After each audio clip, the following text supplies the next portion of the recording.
Hi everyone, good day.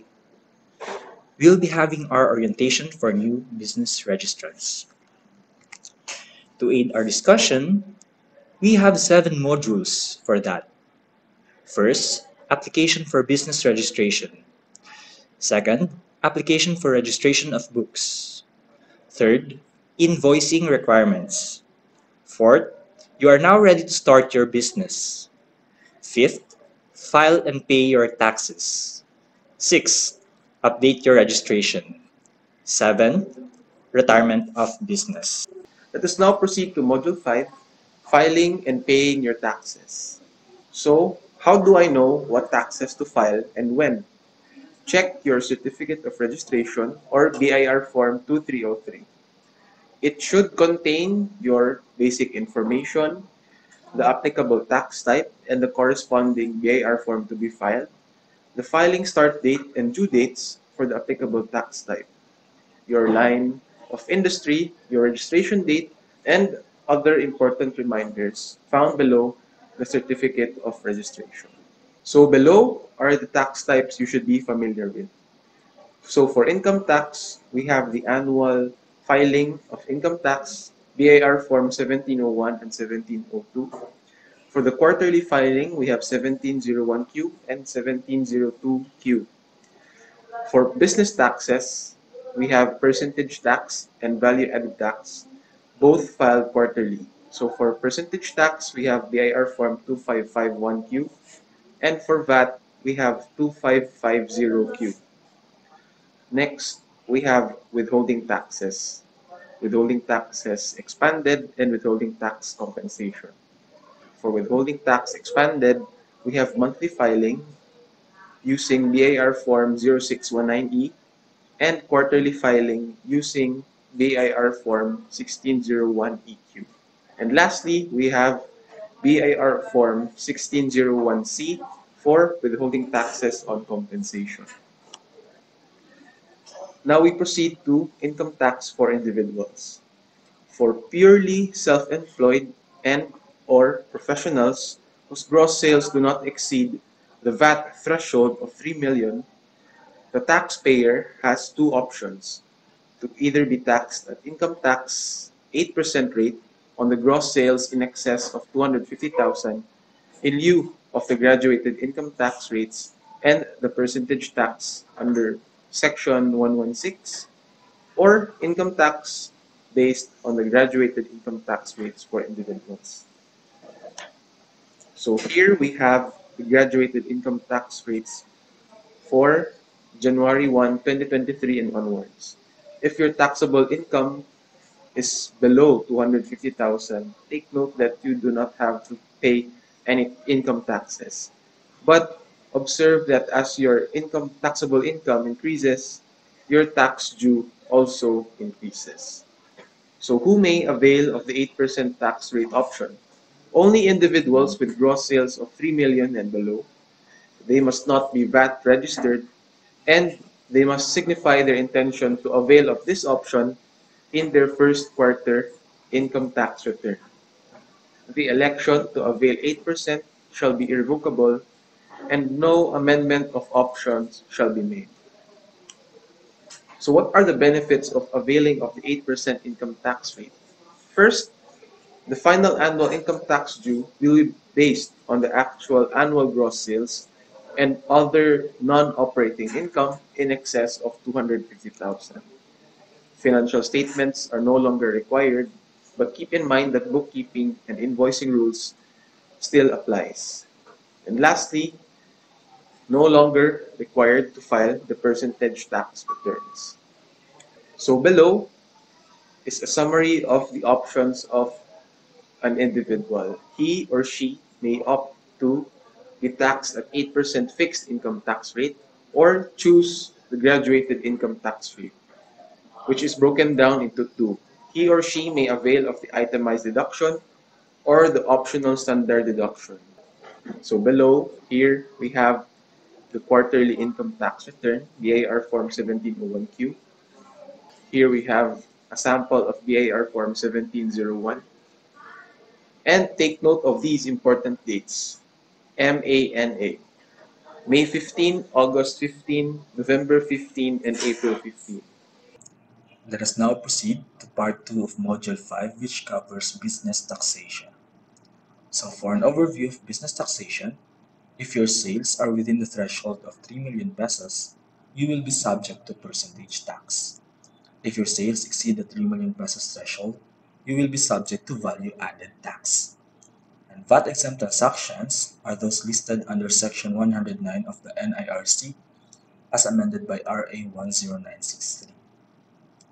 VAT-zero-rated transactions are actual export sales, and other cases of zero-rated sales shall require VAT zero rating certification from concerned IPA or FIRB. Here is the summary for the due dates of filing business taxes. Both VAT and percentage tax should be filed quarterly, using BIR Form 2550Q for VAT and 2551Q for percentage tax. The deadline for the first quarter is April 25, for the second quarter is July 25, for the third quarter is October 25, and for the fourth quarter is January 25. The computation of the tax due of percentage tax is to multiply total sales, receipts, or revenue by 3%. And persons exempt from percentage tax are: number 1, cooperatives; number 2, self-employed individuals and professionals availing of the 8% tax gross on sales and other non-operating income; number 3 are those persons subject to VAT. And here is a sample of Form 2551Q. Then the computation of tax due of value-added tax depends whether the amount is VAT exclusive or VAT inclusive. So for VAT exclusive, to compute for output tax, just multiply the amount by 12%. For example, 50,000 times 12%, so your output tax is 600 pesos. Whereas if the amount is VAT inclusive, it's the default computation. We need to divide the amount by 1.12, then multiply the result by 12%. To compute for the output tax, for example, 50,000 divided by 1.12, then multiply by 12%, so our output VAT is 535 pesos and 71 centavos. So for the computation of VAT due, just deduct the input tax from the output tax. So the formula is output tax less input tax equals value added tax due. And here's the sample of Form 2550Q. VAT-exempt transactions. So common transactions classified as exempt under Section 109 of the NIRC are the following: services by agricultural contract growers and milling for others, of palay into rice, corn into grits, and sugarcane into raw sugar; medical, dental, hospital, and veterinary services except for those rendered by professionals; lease of a residential unit with a monthly rental not exceeding 15,000 pesos; sale or lease of goods and services to senior citizens and persons with disability; association dues, membership fees, and other assessment and charges collected by homeowners associations and condominium corporations; sale of drugs and medicines prescribed for diabetes, high cholesterol, and hypertension; sale or importation of agricultural and marine food products in their original state; livestock and poultry of a kind generally used as or yielding or producing foods for human consumption; and breeding stock and genetic materials therefore. So original state means even if products have undergone the simple processes of preparation or preservation for market. Sale or importation of fertilizers, seeds, seedlings, and fingerlings, fish prawn, livestock, and poultry feeds, including ingredients, whether locally produced or imported, used in the manufacture of finished feeds, except for specialty feeds for race horses, fighting cocks, aquarium fish, zoo animals, other animals considered as pets. Sale of real properties not primarily held for sale to customers or held for lease in the ordinary course of business. So lastly, VAT zero-rated sales. Sales of VAT-registered persons subject to zero rate are the following: export sales as defined under Section 106A2 of the NIRC, sales to persons or entities whose exemption under special laws or international agreements to which the Philippines is a signatory, effectively subjects such sale to zero rate. And lastly, sales to offshore gaming licenses subject to gaming tax under Section 125-A of this code. Withholding tax expanded, or WE. Listed here are the common income payments subject to withholding tax expanded. For income payments on professional fees for both individual and juridical entities, there is a threshold. So if the gross revenue for the individual is lesser than or equal to 3 million, it will be subjected to a 5% withholding tax expanded. If the gross income is greater than 3 million, it is subject to 10%. For juridical entities, if the gross income is lesser than or equal to 3 million, it will be subject to 10%. If gross income is greater than 3 million, it will be subject to 15%. For rentals, it will be 5%, contractors, 2%, brokers and agents are 5% or 10%. Reminders: should you be classified as a top withholding agent or TWA, you will be required to withhold 1% on income payments to suppliers of goods and 2% on income payments to suppliers of services. So for the filing, for its monthly filing for 0619E, deadline will be every 10th day of the following month. For the quarterly filing or BIR Form 1601EQ, deadline will be last day of the month following the close of the taxable quarter. For annual information return or 1604E, deadline will be every March 1 of the next year together with the alphabetical list of payees. Summarized here in this table are the monthly filing with its form type and its corresponding deadline. For the individual income payees, they must submit to the income payer on or before January 15 the following: notarized sworn declaration of gross sales and the copy of certificate of registration. For non-individual income payees, they must submit to the income payer on or before January 15 the notarized sworn declaration of gross sales or Annex B-3 and the copy of certificate of registration.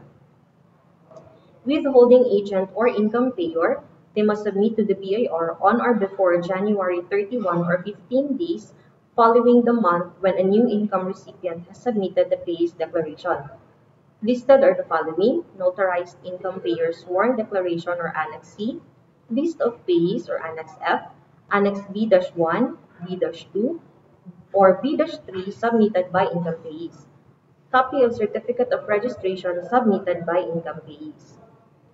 Withholding tax on compensation is the tax withheld from income payments to individuals arising from an employer-employee relationship, who are required to file the withholding tax compensation or WTC. So every registered withholding agent on compensation, which includes but not limited to the following: individuals engaged in business or practice of profession with employees subject to income tax, all juridical persons, examples are the corporations, general partnerships, associations, etc., whether or not engaged in business, government agencies and instrumentalities or NGAs, GOCCs, including local government units or the LGUs. So for its monthly filing for the 1601C, for January to November, it is for every 10th day of the following month. For December, January 15 of the next year. For its annual information return or 1604C, deadline will be every January 31 of the next year, together with the alphabetical list of employees. In this table is the revised withholding tax, effective January 1, 2023 and onwards. So there is a compensation range for daily, weekly, semi-monthly, and monthly. Certificates of withholding.